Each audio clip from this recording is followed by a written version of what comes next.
Ada zaman yang akan datang ketika bumi telah lama ditinggalkan dan manusia serta makhluk lain telah menjajah bintang-bintang. Terdapat sebuah planet hijau subur bernama planet Zura. Di Zura terdapat seekor kancil cybernetik bernama kancil X yang terkenal akan kecerdikannya. Suatu hari, kancil X menerima signal dari markas pusat haiwan bijak bahawa sebuah sumber energi utama, kristal nyawa, telah jatuh ke sisi lain sungai antimateri. Kristal itu dapat menyembuhkan seluruh hutan plasma yang mula rusak akibat badai kosmik.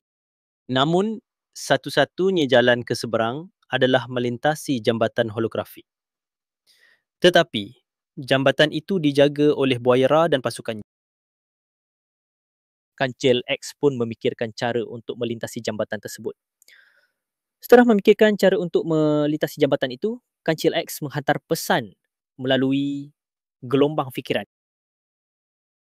Wahai buaya Ra, makhluk paling gagah dan berkuasa, aku datang dengan berita penting.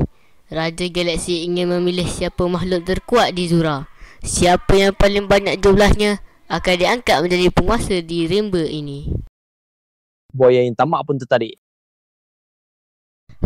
Berapa banyak buaya yang aku perlukan? Sekurang-kurangnya 12, supaya Raja Galaksi percaya akan kekuatanmu.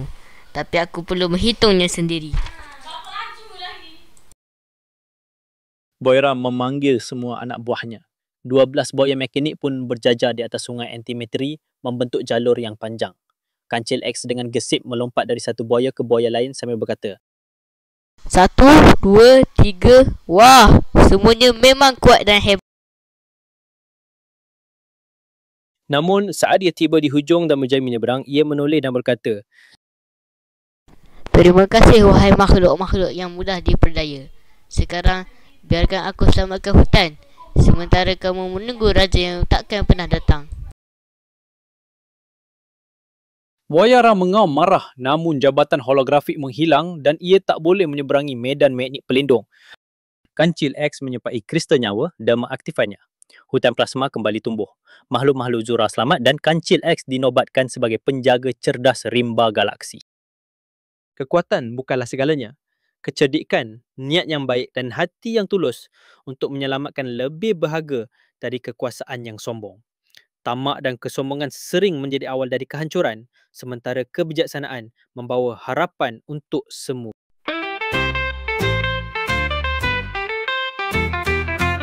Galaksi jauh, rimba besi terbentang, Kancil X maju laju, minda tajam menyandang.